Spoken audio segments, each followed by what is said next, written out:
Joel continues on his journey to Wyoming. He learns a little more about Ellie as they spend some wholesome moments together. You dick!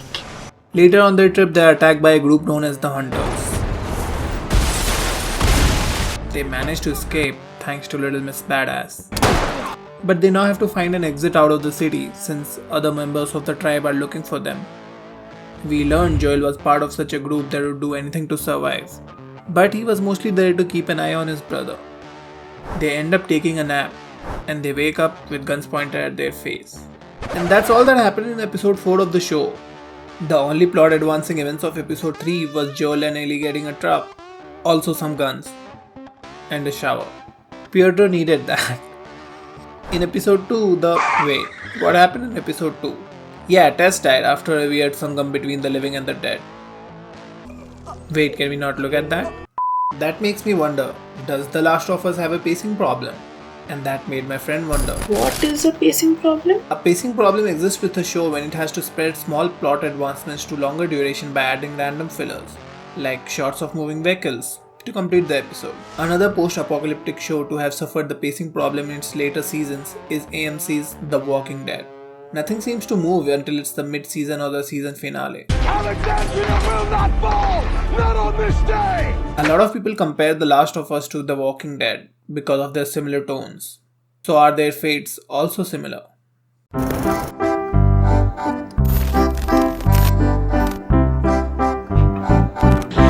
HBO's latest in the line of epic TV shows is a post-apocalyptic drama TV series created by Craig Mazin and Neil Druckmann. Based on the 2013 video game, the show is centered around a global pandemic caused by a fungal infection that collapses the society and places it in the hands of Fedra. And there are pretty harsh punishments for anyone who they just don't like very much. Trying to overthrow them is Firefly, a group of rebels trying to save the world and bring justice. And then we have Joel, who joined a group of survivors on their way to Boston QZ and meets Tess. They develop a relationship and Tess is now Joel's only partner, after his brother Tommy went on to join the Firefly.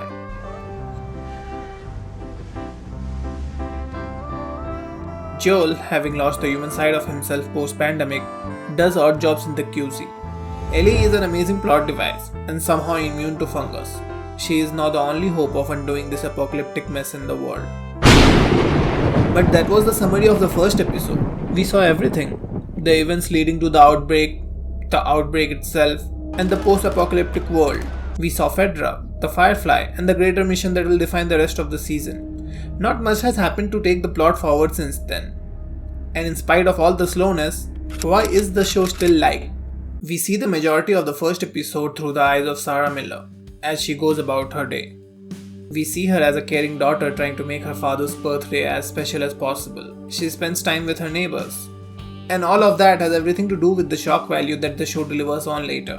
When the initial outbreak occurs, we saw it through the eyes of Sarah. For someone who hasn't played the games, she was the simple character of the story. Until she couldn't make it. Her death could not have been as impactful as it was without the initial story. Watching a helpless father watch his daughter die was heartbreaking. Not that I cried. You cried. The initial story was also important for us to understand why Joel is the way he is. The second episode explores Joel's relationship with Tess and Ellie. We learn new things about the infected, and that builds up the tension towards the introduction of the clickers.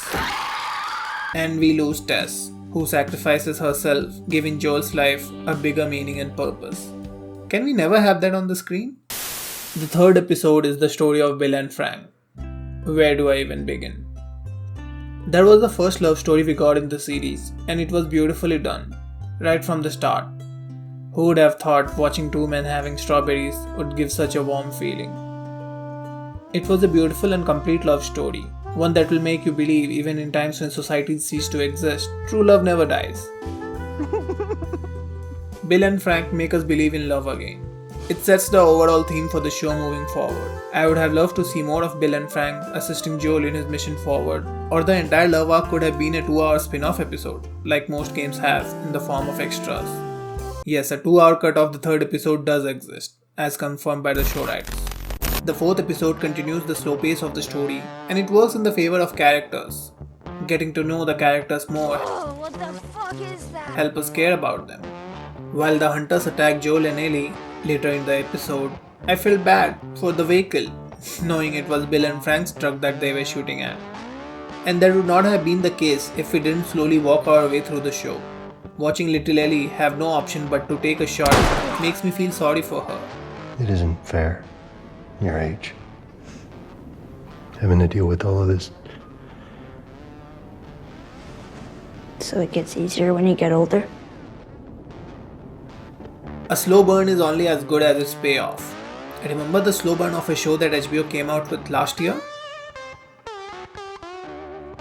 That paved the way for the shock value we later got in the season finale as I held my breath, begging for the little boy's safety. So is The Last of Us slow? Yes, but I don't think it has a pacing problem. The show needed to be slow to establish its universe. We don't just know who the Firefly are, we care about them, we align ourselves to their cause. We have sympathy for Joel no matter what he does. Not just because he is the main character, but because we have seen him go through a lot. What's left to see if the show is able to deliver on the universe it has set up in the coming episodes. By the way, a friend of mine who has played the game had this to say. अरे thing is ना, इसके साथ दिक्कत ये है, story है ही नहीं। और मतलब इस गेम का गेम प्ले और मतलब graphics optimisation was top of the line. Actually game play plus character development, as a story भाई कुछ है ही नहीं खास। तो वो सीरीज बना के करेंगे क्या? पेड्रो पासल के एक्टिंग के ऊपर ये मेरे को तो लगता है सीरीज पूरी।